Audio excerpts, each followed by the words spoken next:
Sigob. Ma'am, sigob. Hi, Gob! Morning!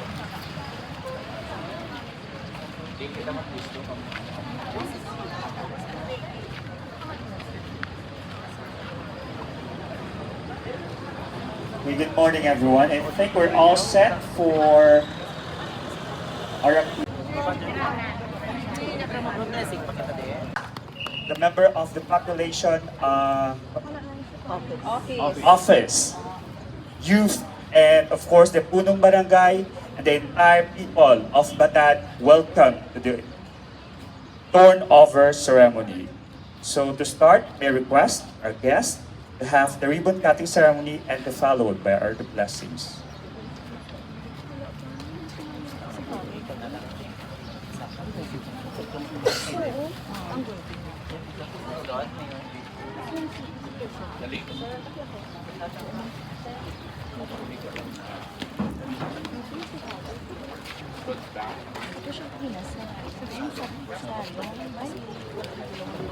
For set, at the count of three, we're going to have our ribbon cutting ready.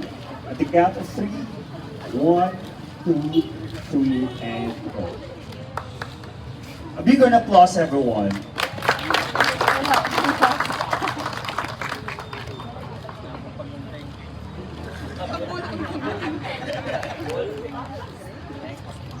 And let's proceed to the blessings to be officiated by Reverend.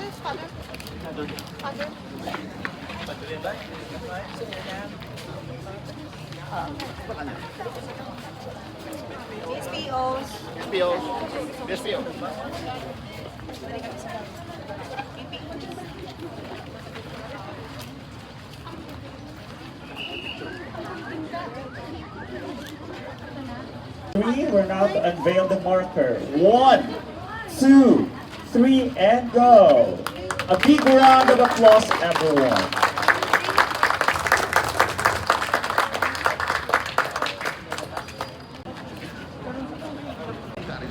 Welcome to our blessing and turnover ceremony. And also would like to acknowledge the presence of our very own governor, the Honorable Arthur R. Defensor Jr. Good morning. And also along with us is our provincial population officer. We have Attorney Ruel Von Di Soperio. Good morning, sir. And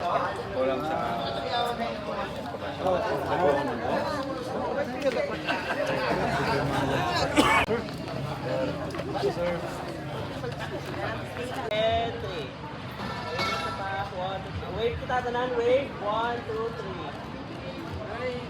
Mabidyo kita ha.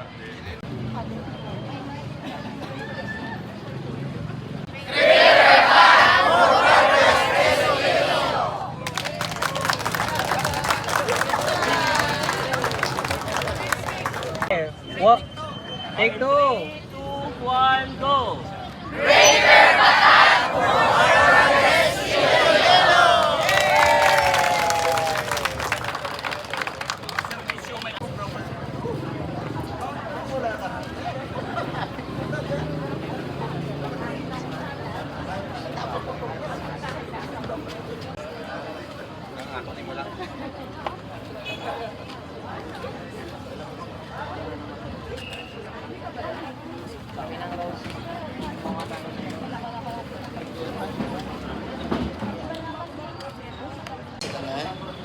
Mangamuyo kita sa ngalan sa Amay, kag sa Anak, kag sa Espiritu Santo. Ang Ginoo yara sa inyo. O Diyos nga mo na may magbubuhat sang langit kag sang duta.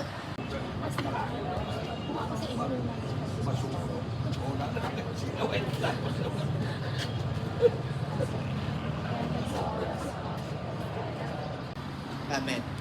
Mangamuyo kita. O Ginoong Jesucristo sa atong katapusan nga panihapon, nagsugo ikaw sa imong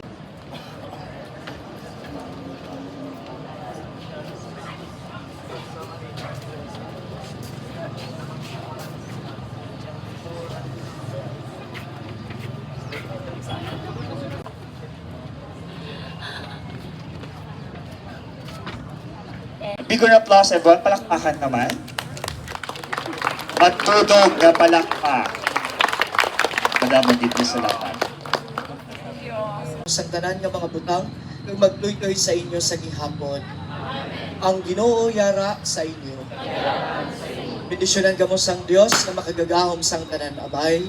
Anak kag Espiritu Santo. Ayong agas. Minute interview lang kasama yung LYDC account siya. Bigger applause everyone. Palakpakan naman. Matudog na palakpak. Madamon dito sa laman. Our Municipal Vice Mayor, the Honorable Steven Michael P. Andrada, upon be recognized. Palakpakan naman natin sila.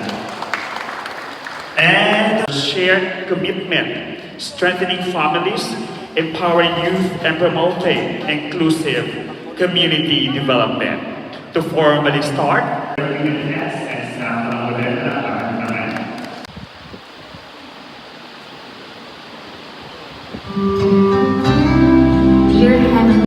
Good morning, our distinguished governors and my beloved Patatons. Welcome to this meaningful occasion, opening of new infrastructure. It is a celebration of what we can achieve through unity, dedication, and for your unwavering support and belief in the people of Bataan. As your partnership continues to inspire us to work harder and serve better.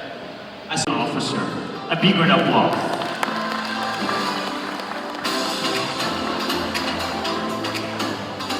Thank you, Sir Sigfred. Governor Toto Defensor. Kag si ABC President Normie Plantig, ang aton SK Chairman si Ma'am Jeva, ang aton mga sa SB Boy, si SB Joel, SB Dami, SB Shan, SB Tehar, To ensure the programs on leadership development, livelihood, and technical skills training. kag ang 24 nga mga kapitanes sang Banwa kang Batad, ang aton sangguniang kabataan, officials, municipal department heads, and barangay functionaries, representatives from the national government agencies, our uniformed personnel, our members of the media, ang population office family nakon, kag ang aton mga dedikado kag mapisan nga barangay service point officers. Subong nga aga, we have 3 projects, 3-in-1 ang aton ginubra.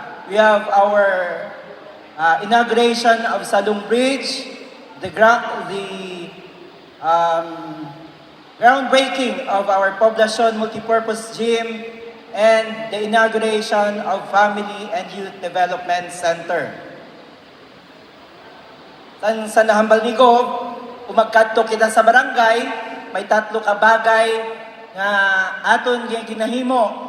Una, ang ginauyatan ang gunting para sa ribbon cutting, ginubra naton ina kagina sa aton Poblacion Hall.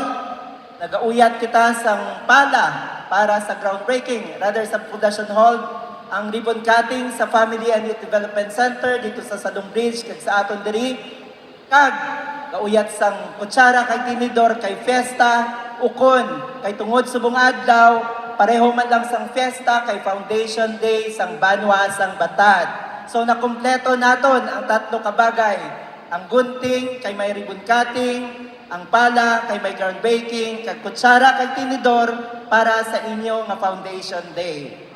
Ang aton Family and Youth Development Center, isa ini ka-story nga infrastructure project, a priority project of Governor Defensor, nga nang-angkor sa aton social justice agenda kag development mantra nga more progress Iloilo, or a movement for a robust, progressive, globally competitive, and resilient province of Iloilo.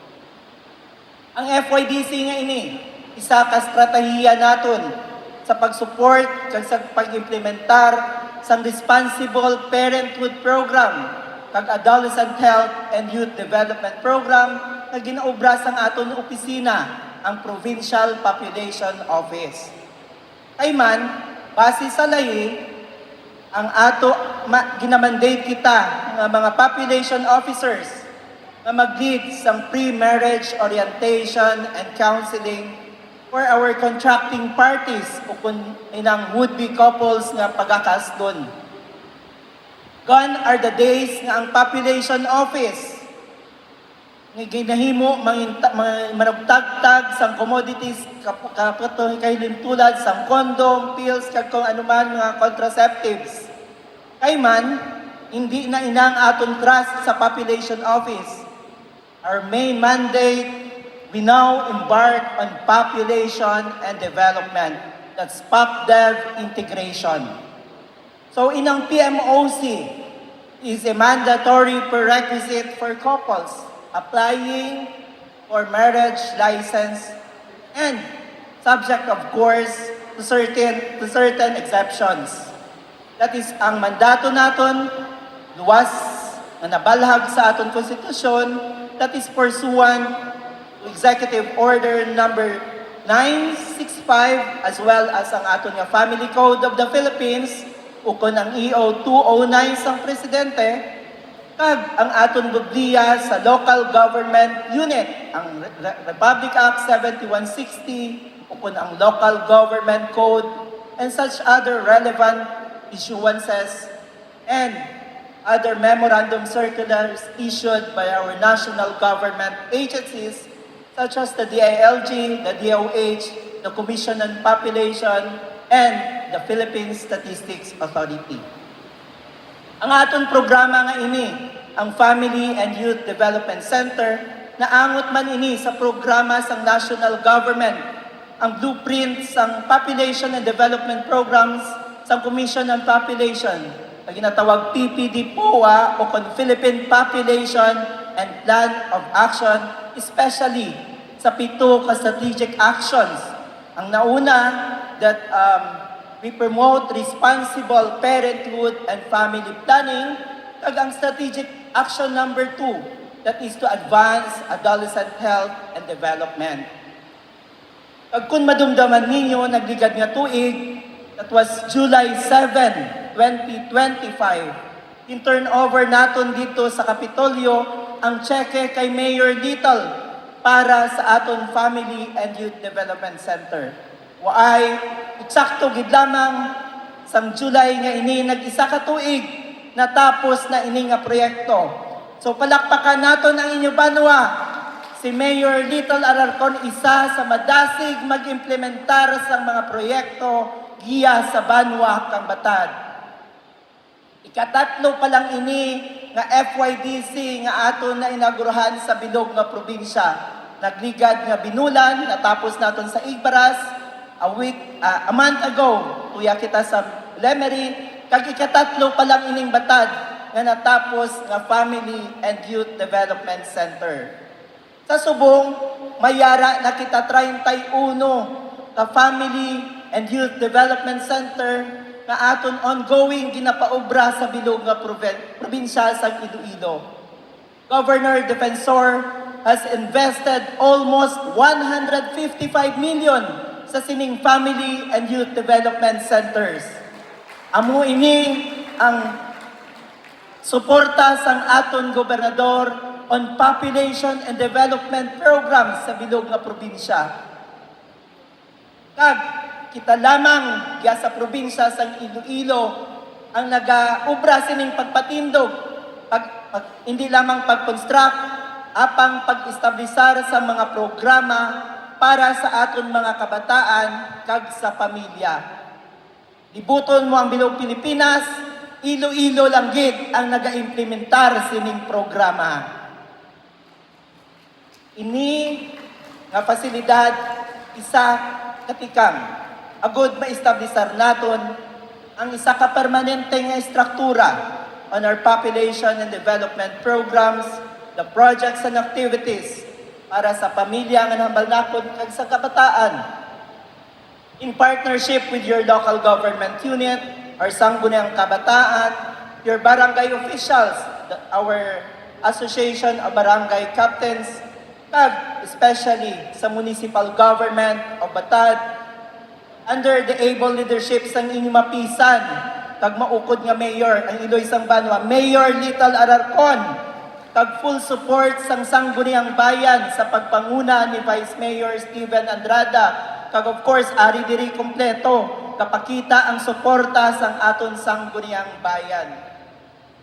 With the completion of our two-story Family and Youth Development Center, ano ining purpose niya? Ini pagahimuon nga opisina sang aton population office na ginassign naton diri si Gibi Robias alin sa probinsya na naging population officer ninyo sa Banwa.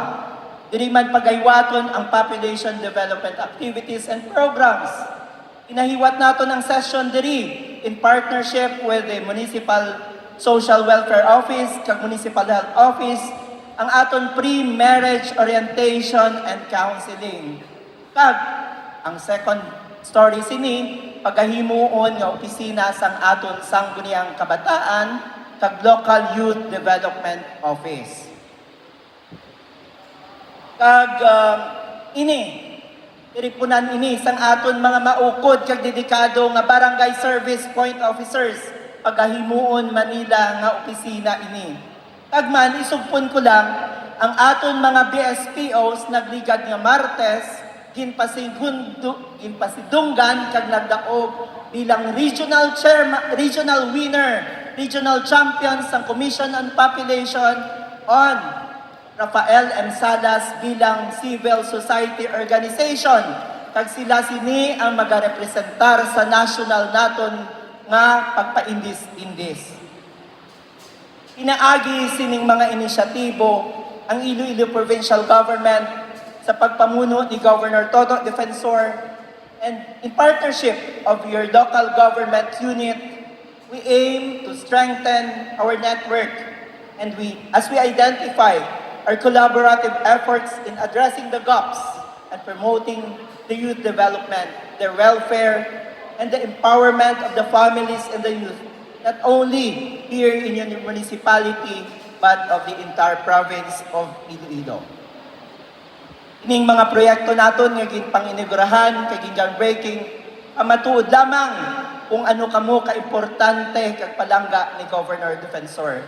Inisip-isip ko kagay na ang Salong Bridge naton, we have 19 million mayor, ang aton nga barangay hall, we have 3.8 million.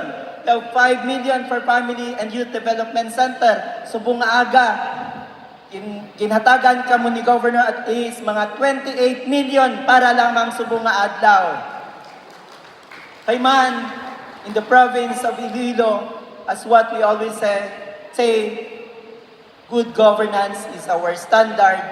Kag ang pagtukod sining mga proyekto sa kabarangayan, kag kabanwahanan, kag sa aton mga bulutuan, pamatuod ini sang good governance na ginapakita sa provincial government under the leadership of Governor Defensor. With this, inapasalamaton naton si Mayor Alarcon kag ang inyong mga opisyales, aton mga BSPOs diya sa Banwa, sa inyo padayon nga pagsuporta, kag pagsakdag, kag pagsalig sa mga programa, kag proyekto, aktibidades, nga aton ginaskascade para iga-implementar diri sa inyo local government unit. Ang inyong mga bagay para ini sa kaayuhan ng kabataang Ilonggo ag sa pamilyang Ilonggo sa bilog nga probinsya. Sang nagligad sa madumduman ko, sang January, ang bal ni Mayor Alarcon Von, ang aton population office diya sa Batad, ay kita nagakwa sang award. Tanan nga departments ko, awardee. Ambal ko mayor, tungod sa suporta mo, ulat-ulaton mo, ang Banwa mo maging outstanding population office. Kago ay maduhan ka bulan, ang population sang Batad, isa sa mga most outstanding population offices. Sa 34 sila sa pagpamuno ni Gibi, naging pasuldunggan sang Commission on Population and Development nagligad nga Marso. Amo ina kung ang local government unit sang inyo Banwa kag ang provincial government nagakolaborate, nagabuligay sa mga programa, malabot gid naton ang progreso kag kaayuhan sang aton pumuluyo. Bidat, mayong aga, kag madamo gid nga salamat sa inyong mga tanan.